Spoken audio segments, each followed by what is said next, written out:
Me lo dijo macho cuando hablé con él.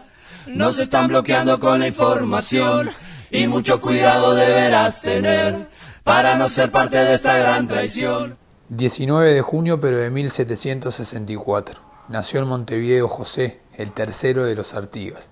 En el seno de una familia reconocida, sus abuelos fueron de los primeros pobladores de Montevideo, creció en las estancias de sus padres aprendiendo las tareas agrarias, hasta que a sus 15 años dejó atrás su bienestar para arraigarse en la campaña, donde el paisanaje se las revolvía para sobrevivir ante tan injusta opresión española.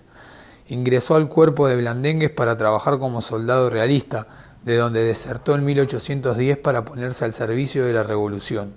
Indígenas, peones, curas, gauchos, chiruzas, el pueblo reunido y armado lo puso al frente del movimiento insurgente, lugar desde el cual sintetizó el sentir revolucionario de los orientales infelices.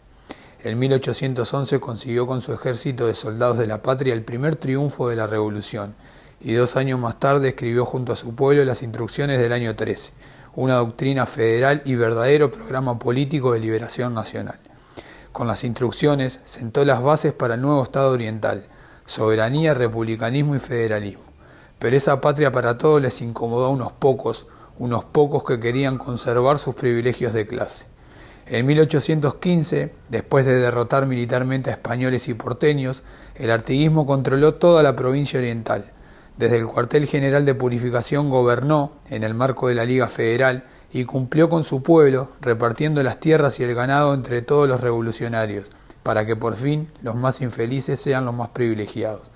Pero otra vez la oligarquía se incomodó y acudió a fuerzas foráneas para volverle a usurpar la tierra, las vaquitas y la soberanía al pueblo oriental.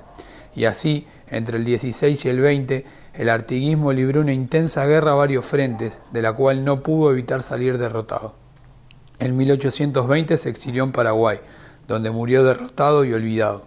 Pero un buen día el Estado uruguayo, ese que Artigas nunca imaginó, decidió revivirlo y así se reconstruyeron varios Artigas, de distintos colores y materiales.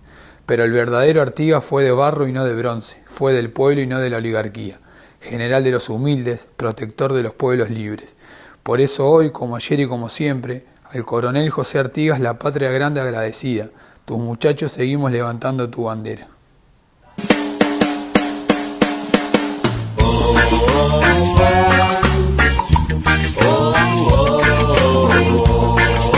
Bien, sean todos y todas bienvenidos, bienvenidas al ciclo Hubo un tiempo, donde les proponemos repasar fechas históricas con impacto en Uruguay y la región. Somos Andrés Correa y Gustavo Nieto, hacemos militancia con la historia.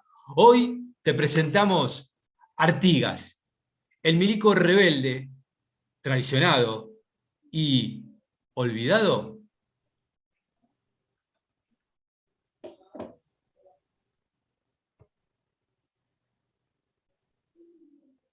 Bien, y arrancamos este capítulo de Hubo un tiempo, decíamos, repasando las etapas y la vigencia de Artigas. Estamos dando la bienvenida a Gustavo Nieto. ¿Qué tal, Gustavo? ¿Cómo va? ¿Qué tal? ¿Cómo les va? Como siempre, un gustazo, siempre digo lo mismo porque realmente es así, poder conversar un ratito y bueno, generar un pienso ahí en la barra que está del otro lado escuchando. Ahí está, con una fecha muy particular, ¿no? O sea, para un 19 de junio estamos armando este especial de un tiempo, recordando ni más ni menos que la figura de José Artigas, seguramente, digo, en un tema donde se habló mucho, se escribió mucho, ¿no? Entonces, digo, ¿qué es lo novedoso que tenemos para presentarle a los compañeros, a las compañeras, a los oyentes y a los televidentes, en este caso del audiovisual de Hubo un tiempo, que les presentamos desde aquí para llevarles un Artigas que en principio vamos a presentar esta parte de El milico rebelde. Contanos un poco de qué viene, Gustavo. Bien, sí, antes de empezar hablábamos tras bambalinas, si se quiere, con Andrés, con esto del título, ¿no? En realidad, lo del milico rebelde, un poco jugando con nada más ni nada menos que con la profesión del propio Artigas, ¿no? Para, en realidad, sorpresa de muchos, pero capaz que no sorpresa de tantos otros, Artigas era milico, ¿no? Era militar.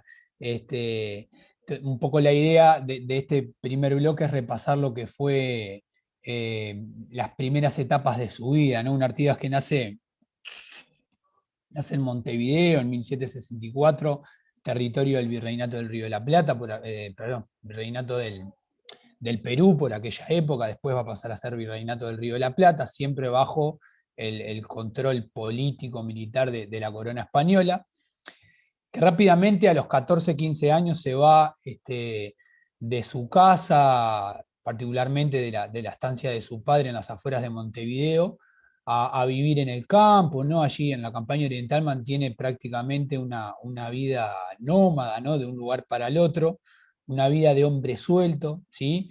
Que de alguna manera lo hizo dedicarse a lo que se dedicaban la mayoría de los paisanos de aquel entonces, ¿no? La faena clandestina, el tráfico irregular de cueros, contrabando, ¿sí?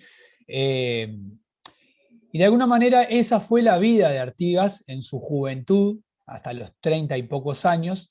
Y es interesante, y yo me traje acá para hacer una cita muy corta de texto de Nicolás de Bedia, que era un compañero de escuela de Artigas. Artigas se educó en la escuela de los padres franciscanos, es decir, la mejor educación que se podría recibir en aquel tiempo en Montevideo. Pero después Nicolás de Bedia, militar, se cruza Artigas en instancias totalmente distintas, ¿no? Y lo que deja escrito Nicolás de Bedia es esto.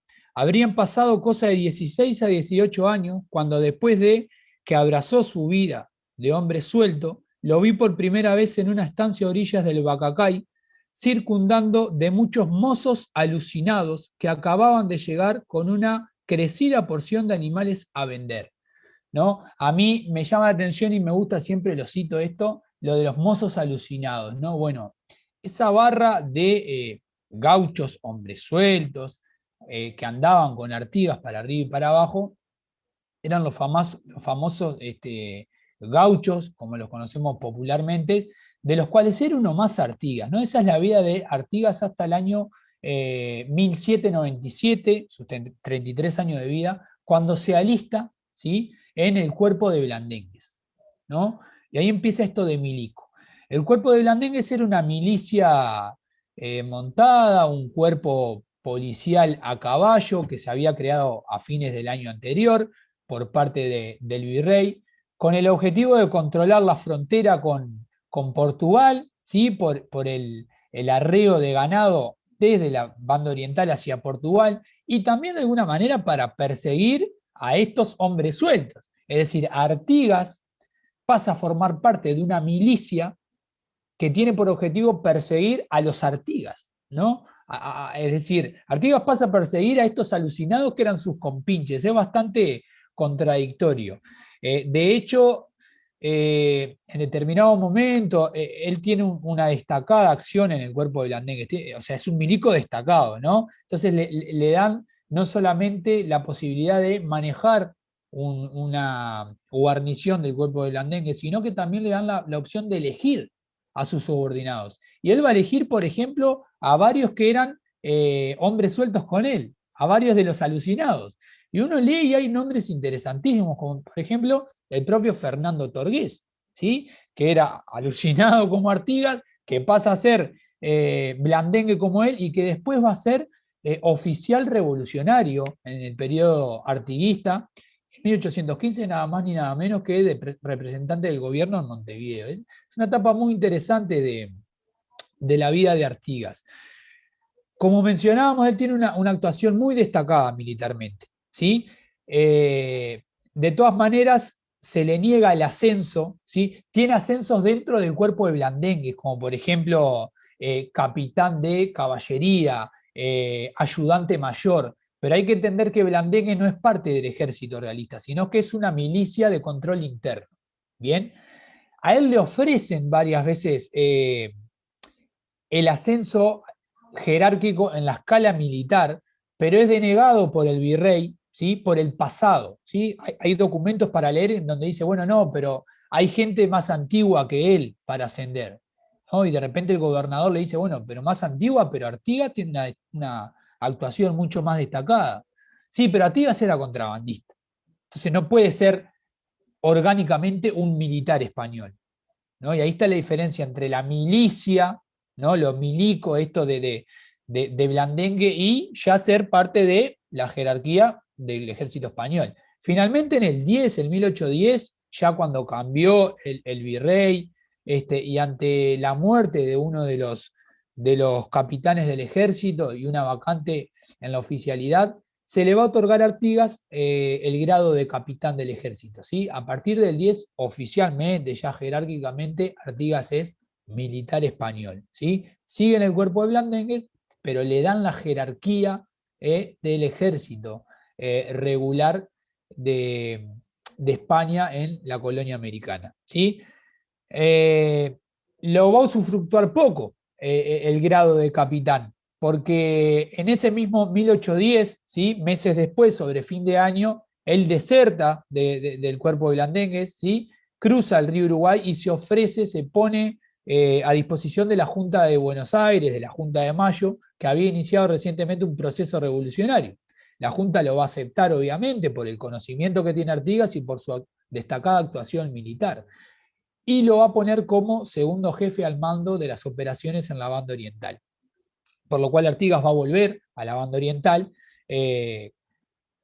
como segundo jefe designado por la Junta, pero después, bueno, como ya sabemos, los propios orientales lo designan jefe, ¿no? En las asambleas del año 11, y allí tenemos un periodo entre 1811 y 1820, en donde Artigas pasa al bando contrario nuevamente, ¿no? Es decir, empieza a pelear contra los que hasta el momento eran sus camaradas de armas, empieza a pelear contra el gobierno español en busca de la independencia de estas tierras, ¿sí? Bueno, su proceso revolucionario, ¿no? Esto de lo rebelde de aquel milico, que sigue siendo milico, ahora a las órdenes de la Junta Revolucionaria, tiene una actuación militar destacada nuevamente, hay distintas victorias, ¿no? Frente a España, frente a Buenos Aires, por el propio devenir de la revolución que los ve enfrentados, y en el año 1815 lo tiene gobernando, ¿sí? Único año en que la provincia oriental toda, tanto Montevideo como la Campaña, queda bajo control de la revolución artiguista.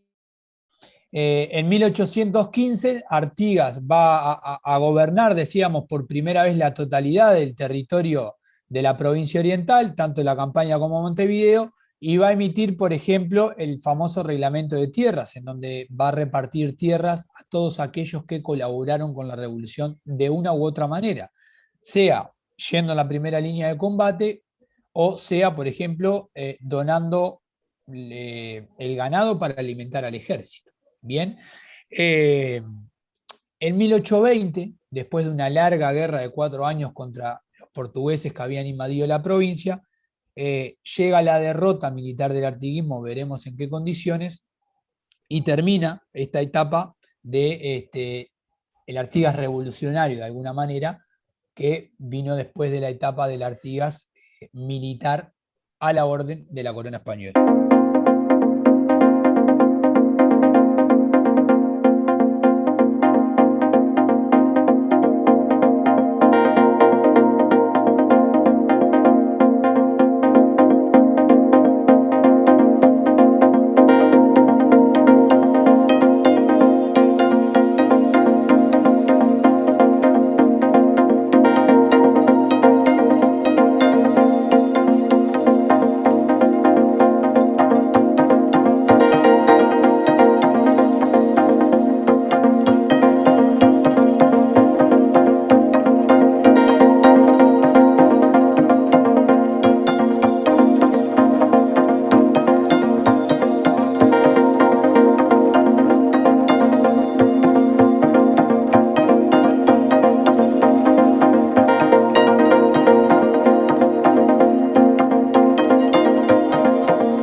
manera, quien gobernaba, Gaspar de Francia, lo recibe pero lo apresa, lo deja excluido en una especie de selva, ¿no?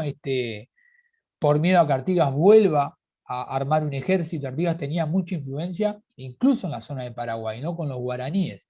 Entonces Gaspar de Francia lo apresa y allí Artigas va a pasar los últimos 30 años de su vida. Después en el 40 muere Gaspar de Francia, asume en Paraguay Carlos Alópez lo libera, pero un Artigas ya muy viejito, no acepta. Carlos Alópez le ofrece un grado militar en el ejército paraguayo. Paraguay, recordemos, había seguido su camino, no se había querido sumar a la Liga Federal, y Artigas no acepta. Lo que sí le dan es una pensión, que Artigas lo que hace con ella es repartirla entre la gente humilde de la región, una zona muy, muy humilde de Paraguay. Y esos son los últimos años de Artigas. Es correcto y hay que mencionarlo que ya en un Uruguay propiamente constituido como nación independiente, ¿no? Gobernada por orientales, el hijo de Rivera lo va a visitar, ¿sí? Rivera ya gobernando Uruguay, el Estado oriental, se había vuelto a dar vuelta otra vez, ¿no? Y el hijo de Rivera le ofrece a Artigas volver, le cuenta, ¿no? Que bueno, que Uruguay se había independizado, que gobernaba su padre y que su padre lo manda a buscar, y Artigas le dice, no, esa no era mi idea, ese no era mi proyecto, le recuerda lo que pasó con el padre también, y no acepta, ¿sí? No acepta venir a un proyecto de Estado-Nación que no era el de él, no era el independiente. Él aspiraba a aquella Estado-Nación de la patria grande, ¿no? La misma patria, la misma nación con Entre Ríos, Misiones, Buenos Aires y las demás provincias argentinas. Y así va a morir, ¿sí? Muy, muy viejito, 86 años de vida en 1850. Va a morir un Artigas del cual no se acordaban mucho de él, porque bueno, incluso se encargaron de construir una leyenda negra, resaltando su pasado oscuro, que se la comentan estando en Paraguay y él le quita importancia, ¿no? Él dice, mi gente no sabe leer, dice, no importa lo que digan de mí, porque mi gente no sabe leer. Pero sí es interesante, la última visita que él recibe en Paraguay es la de un cronista, si no recuerdo más, brasilero, ¿sí? Que después de hacerle una entrevista, porque no dejaba de ser una figura emblemática, ¿no? Que tenía fama en todo el mundo, ¿sí? Vienen franceses acá a Purificación, por ejemplo, vienen ingleses también a hablar con Artigas. A medio de la entrevista, Artigas le pregunta, ya muy viejito, disculpe, ¿sabe si en mi patria se acuerdan de mí?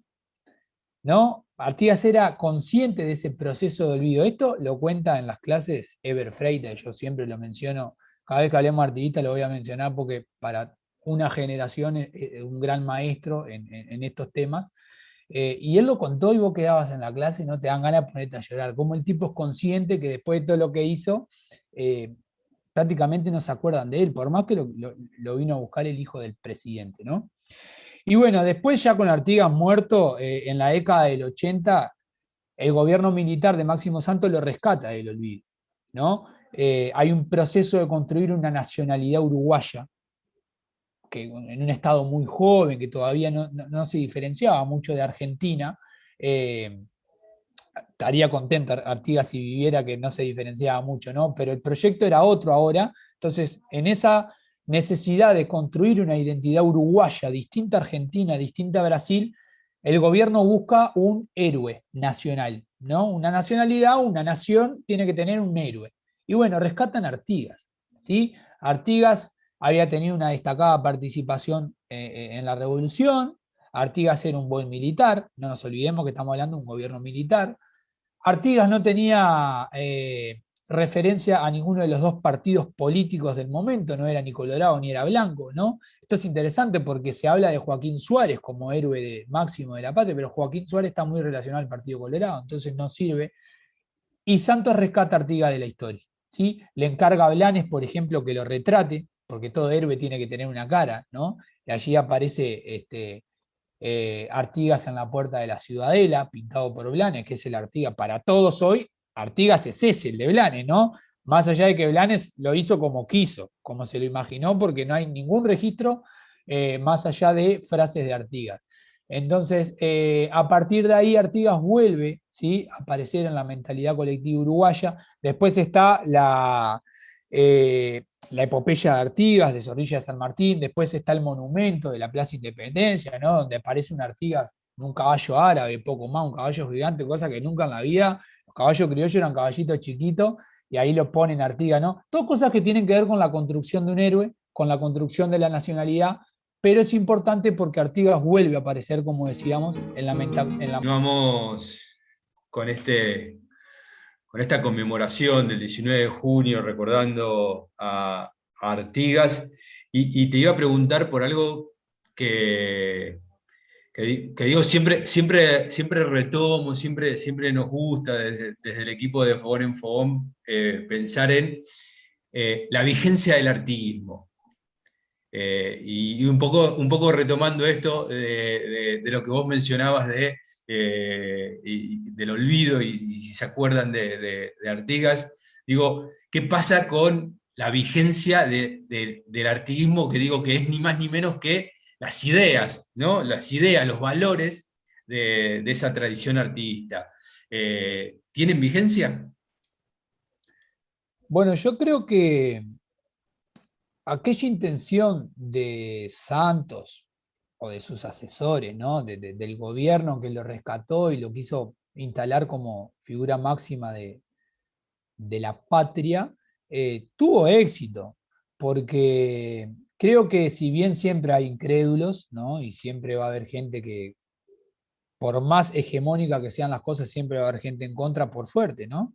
Y si bien hay antiartiguistas, yo creo que Artigas es un personaje que vende mucho hoy en día, ¿no? Que vende, que unifica, que legitima, ¿no? A ver, la dictadura buscó legitimidad usando la figura de Artigas.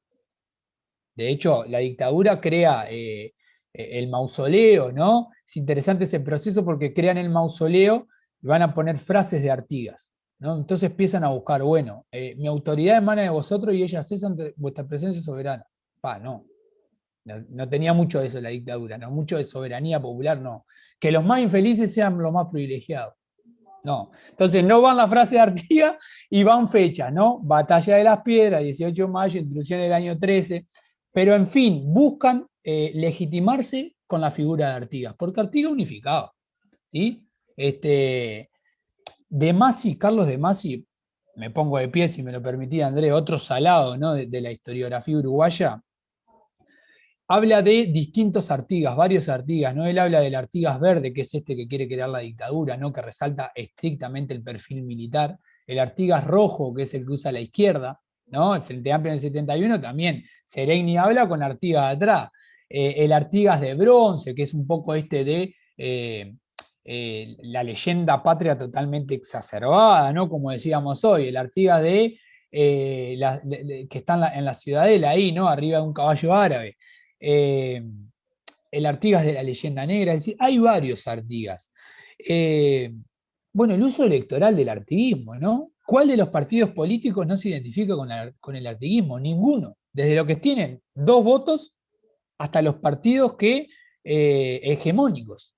Bueno, Cabildo Abierto, que apareció ahora con un buen caudal de votación, se identifica con la figura de Artigas. La juventud de Cabildo Abierto es la juventud artiguista, ¿no? Yo lo que creo que la clave acá es rescatar los verdaderos valores del artiguismo, porque artiguistas somos todos, más o menos. La gran parte de los uruguayos son artiguistas. Ahora, ¿qué artiguismo es el que promulgamos? ¿No? Ahí yo creo que está lo esencial.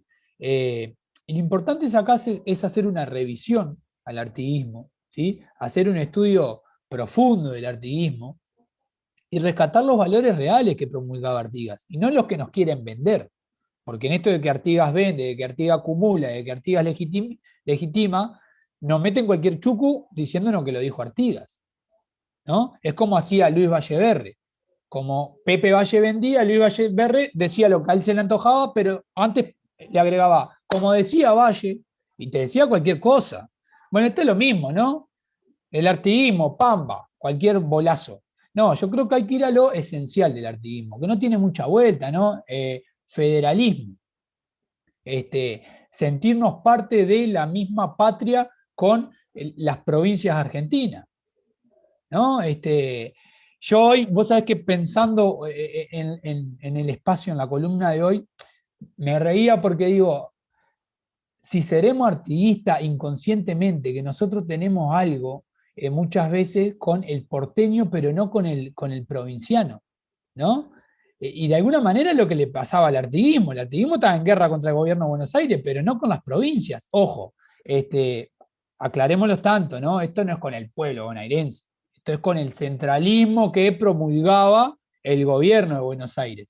Y un poco eso se mantiene hasta hoy, ¿no? Nosotros generalmente diferenciamos de el bonaerense con el provinciano, ¿no? Pero Artigas quería eso, quería la hermandad. Cuando Cristina dijo Artigas quería ser argentino y no lo dejaron, tenía razón. Por más alocada que parezca la frase, tenía razón. Yo no sé si argentino, pero Artigas quería la patria grande. Y en esa patria grande, los argentinos de hoy, ¿sí?, estaban adentro. Más allá del gobierno de Buenos Aires, repito. Entonces, el federalismo, la soberanía, ¿sí? Yo creo que este es el principio base del artiguismo. La soberanía de cada pueblo, el poder de decisión. Ahora, esa soberanía hay que defenderla.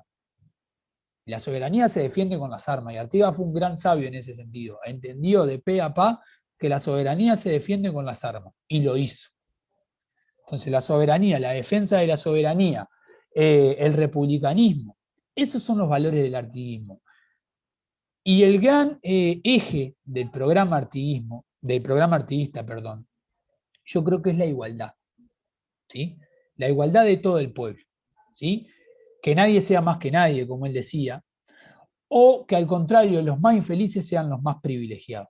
Ahí creo que está la base del artiguismo, y para definirnos realmente como artiguistas, creo que tenemos que seguir esta línea, poner a los más humildes como prioridad. Eso es el artiguismo, ¿no? Y ahí vuelvo a lo mismo, con que nos venden artiguismo de todos lados, pero ¿cuántos ponen a los más infelices como prioridad? Todos estos que hoy se venden, ¿no?, con la bandera de Artigas.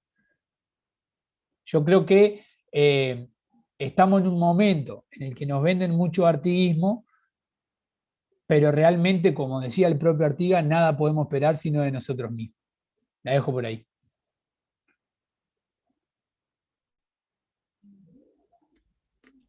El ciclo Hubo un tiempo, repasando etapas y vigencia del artiguismo, aquí junto a Gustavo Nieto, tratando como siempre de generar un pienso, ¿no? De poder reflexionar y no para llevarles verdades reveladas, sino para abiertos al debate y al intercambio de ideas.